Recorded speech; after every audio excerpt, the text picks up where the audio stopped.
Corona काल से लेके अभी तक के मैंने डाटा इकट्ठे किए। भगवान मालिक है, जैसा चला रहा है चलने दो, क्योंकि ये शहर पूरी तरह से नपुंसक हो चुका है। कोई भी फ्लाईओवर बनता है, कोई भी प्रोजेक्ट तैयार होता है और हजारों की तादाद में पेड़ों को काटा जा रहा है। ये यहाँ पर लाखों तोते बैठे रहते हैं मैडम, बेचारे खा के यहाँ पे लाखों तोते बैठे रहते हैं पेड़ों के ऊपर। ये हमारी गवर्नमेंट की मूर्खता का सबूत है। जिस तरीके से पेड़ों को काट रही है, मानव जीवन भी तो उससे परेशानी में आएगा। तो आप इस पर नगर निगम से क्या कहना चाहते हैं? गलत है वो, नगर निगम के लिए भी गलत। विशेषज्ञों का मानना है कि अगर पेड़ों को काटा गया तो यहाँ का तापमान अचानक से बढ़ उठेगा। और यह मामला 2023 में भी हुआ था, जब खजुराना फ्लाईओवर बनाने के लिए लगभग 217 से अधिक पेड़ों को काटा गया था और अचानक तापमान में गिरावट की जगह बढ़ाई हुई थी। और वहीं हम देख सकते हैं कि यह पेड़ न केवल जनजीवन है, बल्कि कई तोतों, कई पक्षियों के लिए घर भी है, जिनको उजाड़ा जा रहा है। सबसे महत्वपूर्ण बात यह है कि यदि इन पेड़ों को काटा गया तो वो पक्षी कहाँ जाएंगे, इसका इंतजामात अभी तक कुछ नहीं किया गया। MNC ने यह बताया है कि इनमें से कई पेड़ों को, लगभग 60 से 70% पेड़ों को कहीं और स्थानांतरित कर दिया जाएगा। लेकिन अब तक यह बात क्लियर नहीं की गई है कि उन पक्षियों का क्या होगा जो अपना जीवन यहाँ पर गुजर बसर कर रहे हैं। आप देख सकते हैं कि यहाँ पर कई सारे पेड़ हैं और यह पेड़ हैं जो उन्हें जनजीवन देते हैं, जो इस इंदौर की इस काया को समेटे हुए हैं। लेकिन अब देखना होगा ये कि प्रशासन इस पर क्या कार्रवाई करता है। यहाँ कई सारे लोग हैं, हम उनसे बात करेंगे और जानेंगे कि वे इन पेड़ों के लिए कितने महत्वपूर्ण रखते हैं और क्या सोचते हैं। आपने जैसे न्यूज़ पढ़ी होगी कि यहाँ पर लगभग 217 पेड़ों को काटा जा रहा है, जहाँ पर हजारों की तादाद में तोते और पक्षियां रहते हैं, कई वर्षों से रहते हुए आ रहे हैं। और ये कई पुराने पुरातत्व विभाग में भी इनको दर्ज किया गया और कई पुराने पेड़ हैं ये। तो आप इस पर क्या कहेंगे? ये हमारी गवर्नमेंट की मूर्खता का सबूत है। जिस तरीके से पेड़ों को काट रही है, मानव जीवन भी तो उससे परेशानी में आएगा। ये पेड़ पौधे हैं, ये इससे बारिश होती है, इससे पूरा वातावरण समतल चलता है। और अब गवर्नमेंट को इस पॉइंट पे एक बार पुनर्विचार करना चाहिए। जैसे गवर्नमेंट कह रही है कि मेट्रो के विकास के लिए ये जरूरत है हमारी, तो मेट्रो हमें ज्यादा जरूरत है या फिर ये पेड़ों की जान? विकास अपनी जगह है, बाकी विनाश भी तो देखो आप। मतलब आप विकास से ज़्यादा विनाश करके और फिर आगे बढ़ना चाहते हो, तो ये आपकी मूर्खता ही है। आपने इसके पहले भी देखा होगा कि जब खजराना के फ्लाईओवर बने थे तब भी सैकड़ों की तादाद में पेड़ों को काटा गया था। और लगातार इंदौर में ऐसे मामले सामने आते रहते हैं जहां पर सैकड़ों की तादाद में, यहाँ तक कि हजारों की तादाद में पेड़ों को काटा जा चुका है। और इसके बावजूद हम देख सकते हैं कि तापमान में गिरावट की जगह और बढ़ावट ही हुई है। यहाँ की हम जलवायु देख सकते हैं कितनी ज़्यादा बिगड़ती जा रही है और अभी दिल्ली के हालात इतने ख़राब हैं। तो आप इस बारे में क्या सोचते हैं कि इंदौर, जो जैसे दिल्ली का भी एक समय पर अभी हो चुका है, इंदौर को बचाने के लिए में क्या क्या जरूरतें? नागरिकों को संगठित होकर के वो मैदान में उतरना पड़ेगा। अपनी बातें गवर्नमेंट के सामने रखना पड़ेगी कि ये प्लस है और ये माइनस है। गवर्नमेंट को इसके लिए पुनर्विचार करना चाहिए कि क्या सही है और क्या गलत है। और मैं ये चाहता हूँ कि गवर्नमेंट एक बार विचार करने के बाद मंथन करे, आपस में चिंतन करे, उसके बाद कोई डिसीजन ले। माननीय प्रधानमंत्री जी ने 15 अगस्त के टाइम पे एक योजना चालू की थी, एक पेड़ माँ के नाम।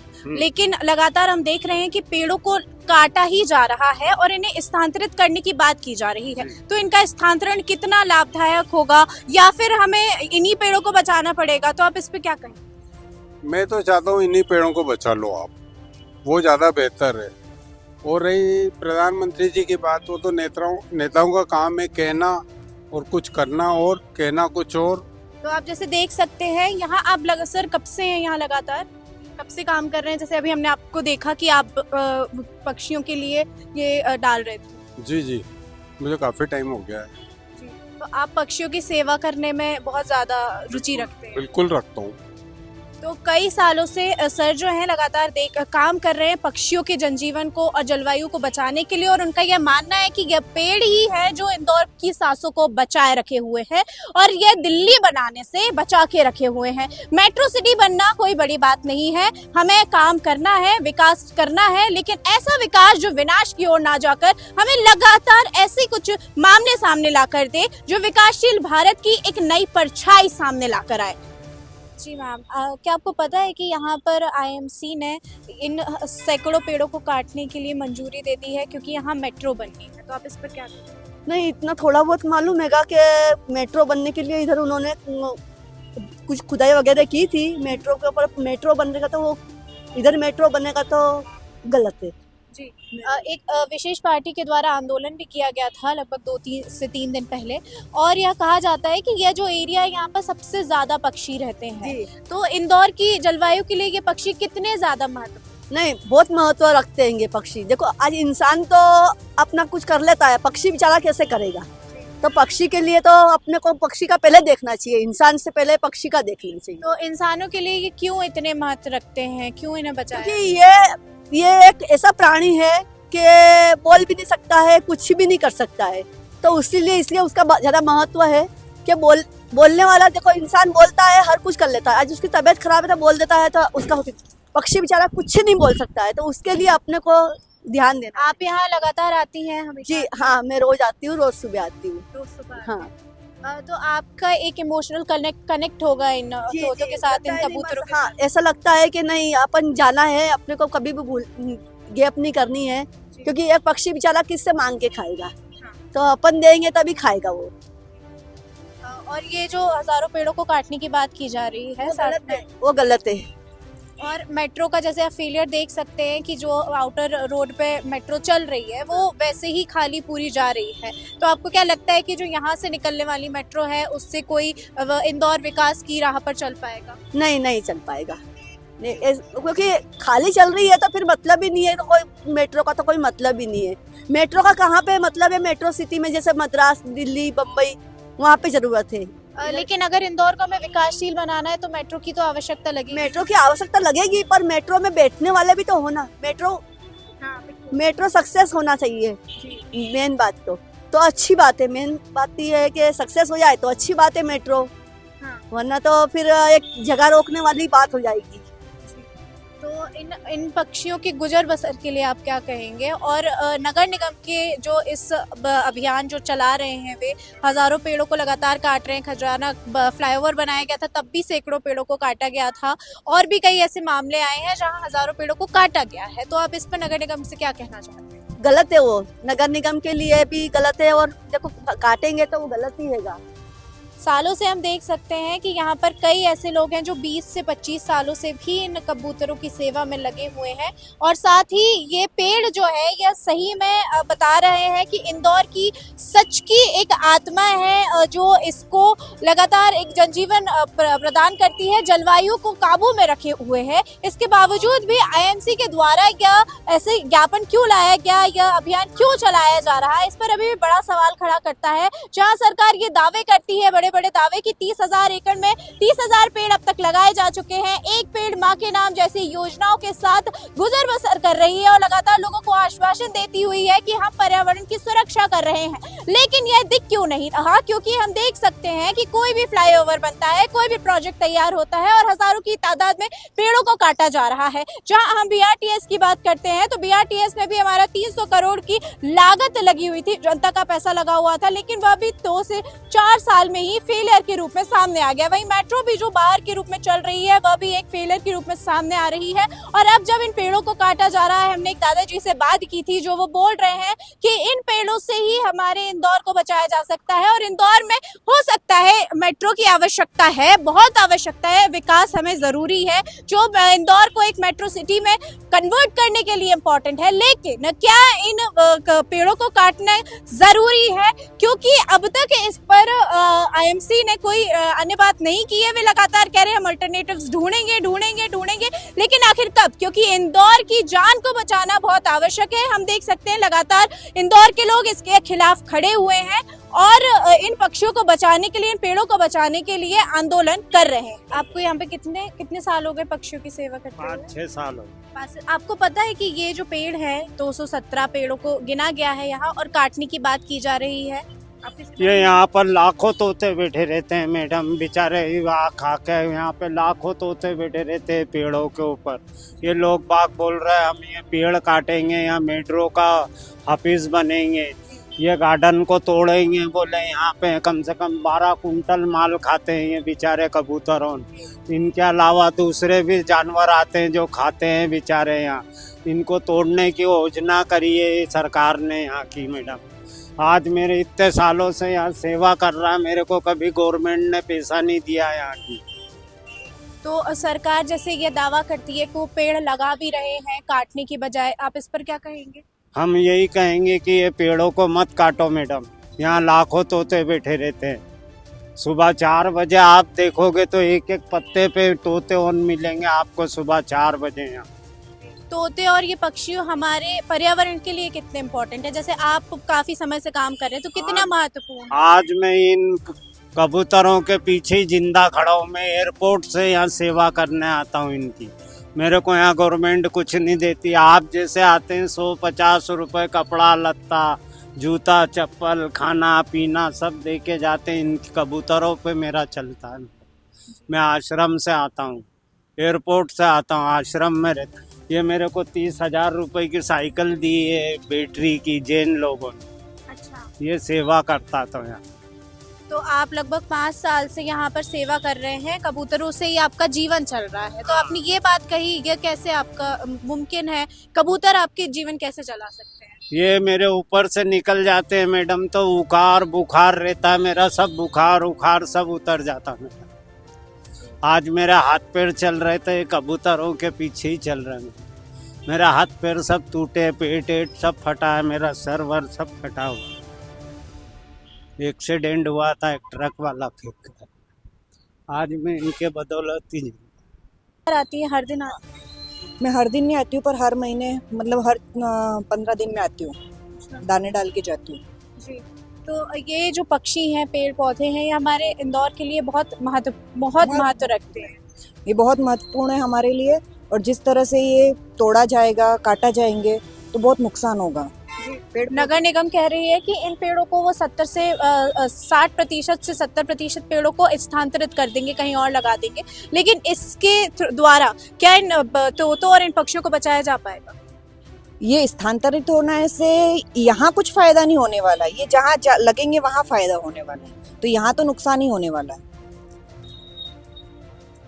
सर, यहाँ पर जैसे पेड़ों को काटने की बात की जा रही है, इन लगभग 270 पेड़ों को जारी कर दिया गया है क्योंकि मेट्रो बननी है। तो ये जो विकासशील इंदौर बनने की जो मुहिम चला रहे हैं, ये इस पर आप क्या कहेंगे? विकास देश मुहिम चला रहे हैं वो तक तो ठीक है, लेकिन ये जो पर्यावरण को नुकसान हो रहा है इसको भी सरकार को देखना चाहिए, इसकी भी देख रेख रखना चाहिए कि इसको कहाँ पर कैसा शिफ्ट किया जाए। जी, नगर निगम जो है वो कह रही है कि इन पेड़ों को स्थानांतरित कर दिया जाएगा, लेकिन पक्षियों को बचाने की अब तक कोई बात नहीं की गई है। तो यहाँ पर जैसे हम मानते हैं कि ये सालों से ये पक्षियों का घर रहा हुआ है, तो आप इस पर क्या कहें? पक्षियों का भी सोचना चाहिए नगर निगम को, किस तरीके से वो डेवलपमेंट करते हैं। पक्षियाँ हैं, संसार में सब कुछ है, पक्षियों को भी देख रेख रखना चाहिए, कहीं भी स्थानांतरित करें। जिस प्रकार से पेड़ स्थानांतरित करेंगे उसी तरीके से पक्षियों के लिए भी कुछ सोचना चाहिए। तो लेकिन यहाँ से अगर मेट्रो निकलेगी तो आप उसके लिए राजी हैं? अब मेट्रो तो सरकार ने जो डिसाइड कर रखा है, इनका जो प्लान है वो तो रहेगा ही सही, उसके लिए कोई कुछ नहीं कर सकता है। यहाँ पर कुछ दिनों पहले एक पार्टी के द्वारा आंदोलन किया जा रहा था जिससे इन पेड़ों को ना काटा जाए, और भी लगातार ये मांग कर रहे हैं कि मेट्रो को बाहर कहीं रखा जाए, आउटर रूट पे रखा जाए, अंदर के लिए मेट्रो की आवश्यकता इतनी नहीं है। तो आप इस पर क्या कहें? मेट्रो के अंदर आवश्यकता नहीं है तो इन्होंने प्लान किस तरीके से किया है? सरकार जनता को साथ में लेकर के इनको प्लान डिसाइड करना चाहिए था, जिससे सबका नुकसान नहीं हो, हानि नहीं हो, सबका फायदा हो, उस हित में काम करना चाहिए। यहाँ पर लोग आते रहते हैं, हर दिन आते हैं और इन पक्षियों के लिए दाने डालकर जाते हैं। यहाँ पर हमें कई सारे लोग मिल रहे हैं हर दिन और यह लगभग सुबह के 7:30 बज रहे हैं और जहाँ पर लोग सुबह सुबह इन पक्षियों को दाना डालने आ रहे हैं। आप देख सकते हैं कि यहाँ कितने सारे पक्षियों का गुजर बसर चल रहा है, कितने सारे पक्षी यहाँ पर रह रहे हैं। नमस्कार दर्शकों, हम पहुँचे हैं किशोर कोडवानी जी के पास, जिनका नाम आपने ज़रूर ही सुना होगा। ना केवल ये, साथ ही हम बता दें कि 1982 से लेकर लगातार इंदौर की हरियाली के लिए ये लड़ाई और जंग लड़ रहे हैं। यहाँ तक कि हाईकोर्ट में पिटीशन भी फाइल की है। इसके साथ ही BRTS हो या मेट्रो कंस्ट्रक्शन, इसकी ट्रांसपेरेंसी को लेकर हमेशा सवाल उठाते रहते हैं। आज ही हमने ये कवर किया है जहां रीगल में 217 पेड़ों को काटने का आदेश दे दिया गया है, जहां पर वर्षों से रह रहे तोते और पक्षियों का गुजर बसर चल रहा था, ना केवल इस पीढ़ी की बल्कि कई पीढ़ियों से। तो यहाँ हम आज जानेंगे कि किशोर कोडवानी जी इस पर क्या कहते हैं और नगर निगम और IMC जो लगातार इंदौर की हरियाली को खत्म करने में लगा हुआ है, इस पर इनके क्या विचार है। 2013 में इंदौर के BRTS पर जब और नदियों NGT में याचिका चली, पिछले सियासत से पहले की बात कर रहा हूँ, तब NGT ने के समक्ष ये बात रखी थी कि वृक्ष अधिनियम में ये उल्लेख है कि कमिश्नर और CEO जनपद नगरीय क्षेत्र और ग्रामीण क्षेत्र में पेड़ कटने की अनुमति के अधिकारी है। लेकिन उसके लिए एक अनिवार्य कमेटी बनी हुई थी, जिसमें पहले राकेश त्रिवेदी थे, फिर कुट्टी मेनन साहब थे, उसके बाद मैं बना। शुरुआत में जरूर मेरे से 7-8 रोडों की पेड़ों की कटाई का डिसीजन लिया था कि इसको काट सकते हैं, इसको शिफ्ट कर सकते हैं या इसको यहीं छोड़ना है। लेकिन दुर्भाग्य यह है कि उस 7-8 रोडों के बाद कभी भी मेरे पास न फाइल आई है और न ही इसकी किसी ने अनुमति ली है। वृक्ष अधिकारी के पास साइनिंग अथॉरिटी है, राज्यपाल साइनिंग अथॉरिटी होता है, लेकिन सेक्रेटेरिएट राज्यपाल अपनी हाथ से नहीं चला सकता। वही गलती यहाँ हो रही है। अब कंटेम्प्ट ऑफ कोर्ट कितनी लड़ लूंगा, आदेश का पालन नहीं हो तो क्या करूंगा। 1982 में राजेंद्र माथुर साहब जब प्रेस क्लब के अध्यक्ष थे, तब एक मीटिंग बुलाई थी उनने कि इंदौर की हरियाली 21% की जगह 13% बची है और आज 5% से भी कम है। उसका 2 आधार है। एक तो हरियाली में कंफ्यूजन है लोगों को। हरित क्षेत्र का मतलब हरियाली नहीं होता है। हरियाली का मतलब होता है पेड़ों की छाया जमीन पर 21% क्षेत्रफल में आना चाहिए। उसके लिए जमीन की जरूरत नहीं है। रोड डिवाइडर, रोड के लेफ्ट और राइट साइड भी यदि जो प्लांट लगते हैं, अब वो जगह तो रोड की है, शहर में 25% रोड की जगह है, लेकिन उस पर यदि झाड़ लगते हैं तो वो ग्रीन कैनोपी बढ़ाता है। बगीचे की आज हालत इंदौर में ये है कि 10% से ऊपर हमारे को बगीचों की जमीन चाहिए, लेकिन 1.5% बगीचों की जमीन बची। तो हरियाली आएगी कहाँ से? काटते चलो। जिस दिन मैं तो बहुत पहले से 11-12 से चिल्ला रहा हूँ कि एक दिन वो आएगा इंदौर में 25 के आसपास, जब इंदौर पलायन करेगा पानी और हवा के अभाव। आपने जिस रीगल की बात की है, वहां से हम पोल्यूशन ट्रैपिंग करते हैं जी, मार्किंग करते हैं। 2 जगह मेरे यहाँ होती है इंदौर में, एक वहाँ और एक कृषि महाविद्यालय, दोनों डेंस ग्रीन इलाके। आप मेरे साथ कालानी नगर चलो, मऊ नाका चलो, पलसीगढ़ चौराहे चलो, उससे 4 गुना ज्यादा पॉल्यूटेड एरिया है। यदि आप, मेरे पास रिकॉर्ड रखा हुआ है कि कब कब दिल्ली के बराबर इंदौर पॉल्यूटेड रहा है। कोरोना काल से लेके अभी तक के मैंने डाटा इकट्ठे किए। भगवान मालिक है, जैसा चला रहा है चलने दो, क्योंकि ये शहर पूरी तरह से नपुंसक हो चुका है। मीडिया भी को बोलने की ताकत नहीं रखती है, खोजबीन करने की उतनी हिम्मत नहीं है उसकी, न उसके पास समय। राजनेता तो भंग के तरंग में सब मोरसली गली के मालिक हो गए और जनता भी सो रही है। तो यही होगा। सर, जैसे जनता इस मामले में लगातार गुहार कर रही है कि ऐसा ना हो, ना काटे जाएं, और जो लगभग हजारों की तादाद में तोते और पक्षी रह रहे हैं वहाँ पे, तो उससे जलवायु में क्या इफेक्ट होगा और किस तरीके से इंदौर की जो पर्यावरण है उसमें क्या प्रदूषण होगा? जैसे कई विशेषज्ञों ने इस पर बात कही है कि इससे प्रदूषण में बढ़ाई होगी, तापमान बढ़ेगा, तो आप क्या कहना चाहेंगे? अरावली पहाड़ को कोर्ट का डिसीजन हो गया, कैसे पलट गया? जी बिल्कुल। जब वहां के गांव के लोग सड़कों पे उतरे। जी। आपको आश्चर्य लगेगा, चोरल इलाके में इंदौर में झाड़ काटने की तैयारी हो चुकी है, और चोरल मेरे इंदौर का लंग्स है। जी बिल्कुल। राला मंडल और चोरल, ये दो पार्ट हैं जो मेरी हरियाली है, उसको भी तहस नहस और काटने की तैयारी हो चुकी है। और मेरा शहर की जो मेरी पीठ के पीछे देवगाड़ी वाला पार्ट है, वो पहाड़ियां हैं जो मेरे इंदौर के बैलेंस करती है, और ये पहाड़ियां ही नर्मदा बेसिन और इंदौर की कान सरस्वती नदी का बेसिन है। पहाड़ी के उधर जो पानी गिरता है वो नर्मदा में जाता है, जो इधर गिरता है वो कान और सरस्वती में आता है। अब आप अंदाज लगा लो कि जब पहाड़ियां ऐसे कटती जाएगी तो इंदौर के भी हाल दिल्ली से बदतर होंगे। दिल्ली में तो राजधानी है, राष्ट्रपति रहता है, सुप्रीम कोर्ट है, हाई कोर्ट है, संसद भवन है, विधानसभा है, वहां तो इतने फोरम है चिल्लाने के। इंदौर में है क्या? आज तक तो मुख्यमंत्री नहीं बना सका मैं इंदौर का वासी होकर।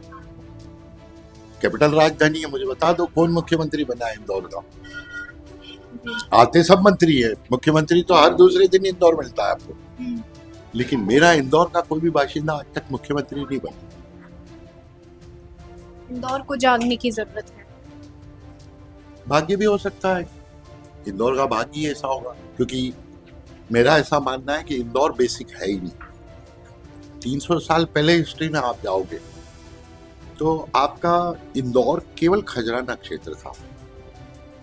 ये जब अहिल्याबाई ने इंदौर गादी शिफ्ट की, जबकि वो कंपेल में, उसके पहले जमींदार का कंपेल राजधानी था, उसके बाद अहिल्याबाई की राजधानी बनी। तो ये तो सब प्रवासी हैं। इंदौर के पेड़ पौधे आपको प्रवासी मिलेंगे, इंदौर के पशु पक्षी आपको प्रवासी मिलेंगे, और बाशिंदे भी प्रवासी मिलेंगे जी। और ये प्रवासियों का पड़ाव है, क्योंकि ओंकारेश्वर और महाकालेश्वर के बीच का ये 60 किलोमीटर का एवरेज का स्पॉट है। यहाँ पड़ाव होता था, जो तीर्थ यात्री आते थे 2 ज्योतिर्लिंगों के, वो यहाँ पड़ाव करते थे। उन्हीं पड़ाव के कारण ये शहर बना, या देश के लोगों की निगाह में आया कोई ऐसी जगह भी है। इसलिए महाराष्ट्र के लोगों ने पंढरपुर का जो नदी है चंद्रभागा, इसलिए इंदौर की नदी का नाम उन्होंने चंद्रभागा रखा। जी। तो सर, क्या है कि ये जो मामला चल रहा है, इसमें जो लोग हैं जिनसे हमारी बात हुई, वो पेड़ों की हरियाली को बचाने के साथ साथ उन जितने भी प्रवासी वहाँ पे पक्षी रहते हैं उनके लिए बहुत ज़्यादा कंसर्न है। तो क्या आप हमारी जनता को बता सकते हैं कि जो वो तोते और पक्षी हैं, क्योंकि उन्हें बहुत लाइटली लिया जा रहा है, तो वो हमारी जलवायु और इंदौर के लिए इतने महत्वपूर्ण क्यों हैं, और यहाँ की जनता उसके लिए क्यों इतना ज़्यादा कंसर्न जता रही है? आपको कोई बीमारी है क्या? अभी किसी बीमार से पूछना परिवार में। ये पूरा शरीर 70% पानी है, और अनंत बैक्टीरिया है मेरे बॉडी में। ये बैक्टीरिया मेरी बॉडी को चलाते हैं। बाहरी आवरण मेरी सेहत को बनाने वाले जो है पशु पक्षी पेड़। अब उस शहर में क्या बात करूं जहां धर्म की बात होती है, कुत्ते सुअर सलामत है, 2 पैर और 4 पैर के गाय गायब कर दी हमने जी। जो संतुलन बनाने वाला जीव था उसको तो बाहर कर दिया, और कुत्ते सुअर पाल रहे हैं हम। हर घर में आपको कुत्ता मिलेगा, कहीं भी आपको गाय नहीं मिलेगी अब। जबकि गाय इन्वायरमेंट को बैलेंस करती है, पक्षी बैलेंस करते, कबूतर जो है वो आपको पैरालिसिस होने नहीं देते। हर जीव का एक भूमिका है। आप उसको मारोगे तो आपका पतन तो होगा। इसलिए मैं बार बार कहता हूं कि ये शहर हवा और पानी के अभाव में खाली होगा। Thank you so much sir.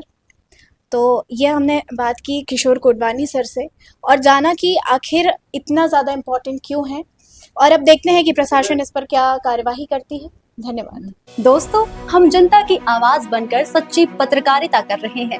लोगों की समस्याएं, उनके सवाल और सच को सरकार तक पहुंचाने का काम कर रहे हैं। बस आपका थोड़ा सा साथ चाहिए। इस वीडियो को ज्यादा से ज्यादा ग्रुप्स में शेयर करें ताकि हर आवाज सरकार तक पहुंच सके। अगर आप भी इस पहल में हमारे साथ हैं तो कमेंट में जरूर लिखें बी सपोर्ट। आपका शेयर ही हमारी ताकत है। ऐसी ही कोई जन समस्या या परेशानी हो तो हमसे संपर्क करें या सोशल मीडिया पर कमेंट या डीएम करें।